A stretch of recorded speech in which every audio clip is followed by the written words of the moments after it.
যুক্তরাষ্ট্রের শুল্ক বৃদ্ধির ঘোষণায় বাংলাদেশের মতো রপ্তানি নির্ভর দেশগুলোর ব্যাংক খাত সবচেয়ে বেশি ক্ষতিগ্রস্ত হবে। আন্তর্জাতিক ক্রেডিট রেটিং সংস্থা মুডিজের এক বিশ্লেষণে এই তথ্য উঠে এসেছে। মুডিজ বলছে, শুল্ক আরোপের প্রভাবে এশিয়া প্যাসিফিক অঞ্চলের অর্থনীতিতে নতুন করে চাপ তৈরি হয়েছে।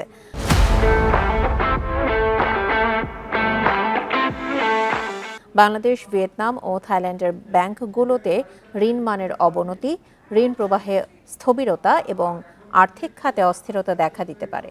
বিশেষ করে তৈরি পোশাক খাত এবং ক্ষুদ্র ও মাঝারি শিল্পের ওপর এই চাপ বেশি পড়বে।